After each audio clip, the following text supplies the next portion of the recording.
So Katseye did an ad with Matrix, and in the intro we see Lara, Sophia, Megan, Daniela, and Yunche. But where's Manon?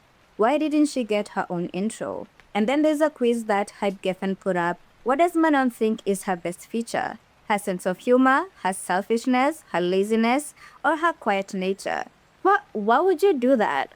What narrative are you trying to present here? Why are you trying to destroy her reputation? And then when we say something, you tell us that we are overreacting, that there isn't something deeper going on. The ongoing controversy surrounding Manon has revealed something deeper than a typical fandom debate.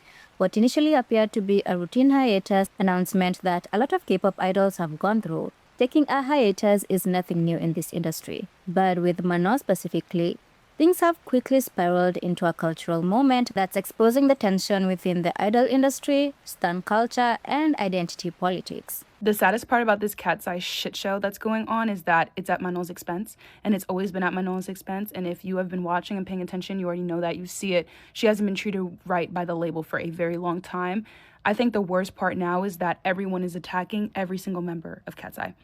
And I don't know if this is a PR stunt that they're pulling or whatever is going on, but it's like, you did this at all of the other girls' expense too, not just Manon's. Now, Manon is the one I'm focused on. I'm genuinely sad for her because she doesn't deserve to be kicked out that group. She hasn't done anything wrong. She has worked extremely hard to get to where she's at, and she is a very important member of the group, as all of them are. But now every single member of Katseye has been subjected to straight hate. Except for maybe Yunche. I haven't seen anyone say anything about Yunche. But every other member I have been seeing so much hate about.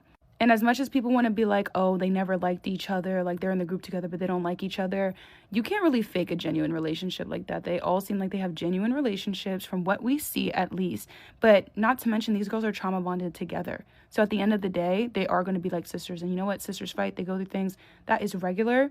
But I think it's awful that now everyone is pitting these girls against each other.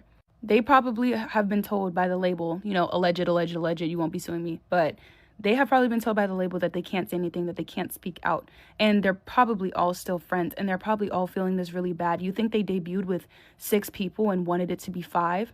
You think the girls thought that or wanted that? I doubt it. I doubt it, because every single one of those members is important to the group. So it's just very sad what's going on, and honestly, like, what a PR nightmare. And I'm one of the people that it's like, oh, all publicity is good publicity. But no, you're picking on the black girl during Black History Month. The black girl in the center, in the middle, being black in the center, in the middle. You're picking on that girl. Manon's narrative throughout the beginning of Katseye has always been controversial. Her identity has been up for question since the reality survival project Popstar Academy, with her being labeled as not as hardworking as the other girls. She entered the industry as someone who was scouted rather than auditioned, with a trainer being flown out to train her personally because she had the star power they were looking for. And they were right. In pop groups, there is often one member who becomes the audience's emotional entry point. The visual, the one meant to attract eyes to the group. And for many viewers, Manon fills this role. A lot of people got into Katseye because of Manon. And so when we see that she's missing from certain performances or being excluded from campaigns, we start to wonder what the hell is going on. A number of the girls have missed certain performances, but no one really makes a big deal about that. But when it's Manon, a whole discourse comes up. And people asking, where's Manon? Where's Manon? Why is Manon not in this performance? So clearly her presence is powerful. She's the one that people gravitate to. And she has been open about her health struggles and the pressure of being in the spotlight. In an industry that requires you to be relentless, productive, and perfect all the time, the pressure will get to you. And the controversy itself is not defined by a single narrative, but a collision of competing interpretations. Some view her hiatus as a necessary and health pause, arguing that speculation surrounding mistreatment or forced absence amplifies stress and harms both the idol and the group.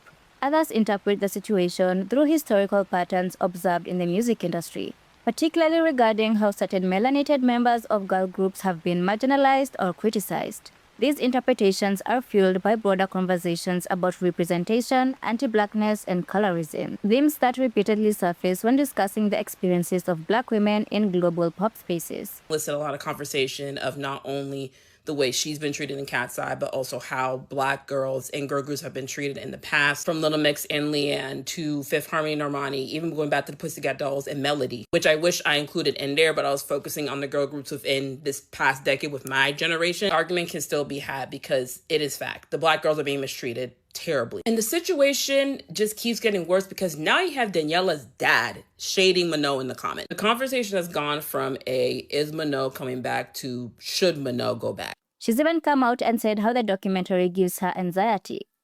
What's your relationship with the show now? I can't watch it again. I can't. Yeah, I can't. I saw it once, never again. Yeah.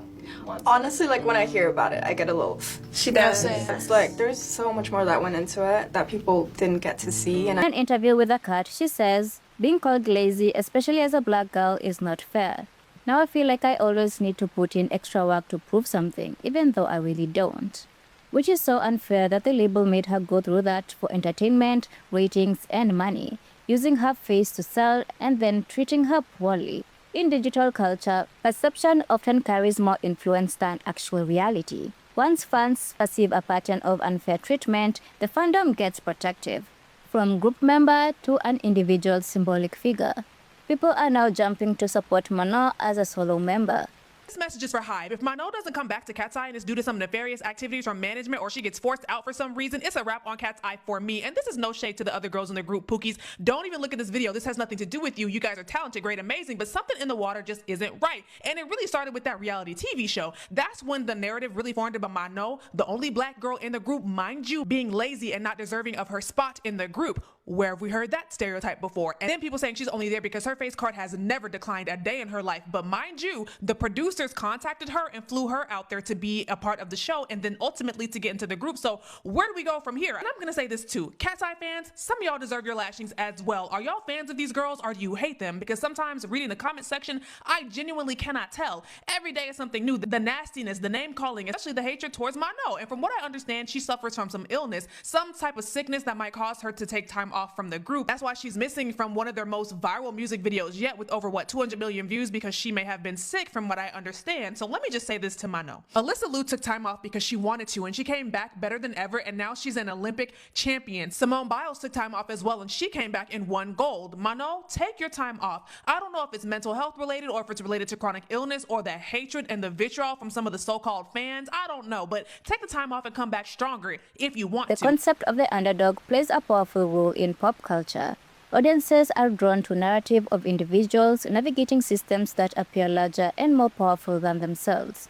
Early portrayals of Manon as inexperienced or less prepared compared to her peers contributed to a storyline in which people hold on to, particularly among fans who identify with narratives of being misunderstood or underestimated.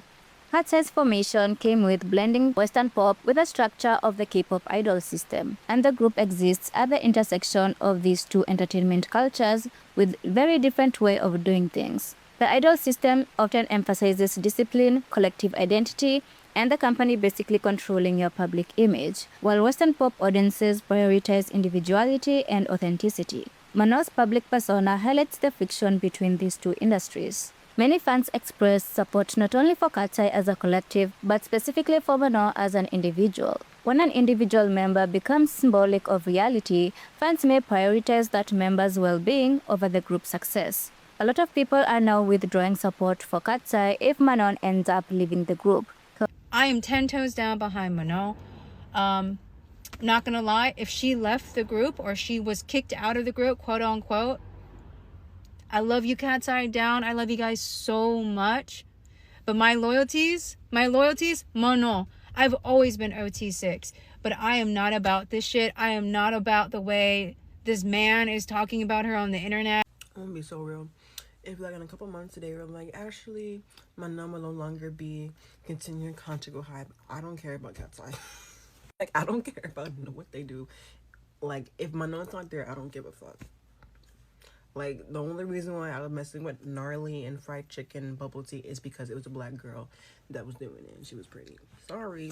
Because she's the main attraction for them. And this is just more and more pressure for the label to do something about this. Conversations surrounding representation, belonging, and experiences of black women in pop groups have intensified this fan engagement. Historically, looking back to Little Mix and Fifth Harmony, where black members of these girl groups faced a lot of racist attacks, and Manon liking posts about discrimination in the group, we start to see a pattern here. Fans are not reacting solely to what's happening right now, but these patterns as well.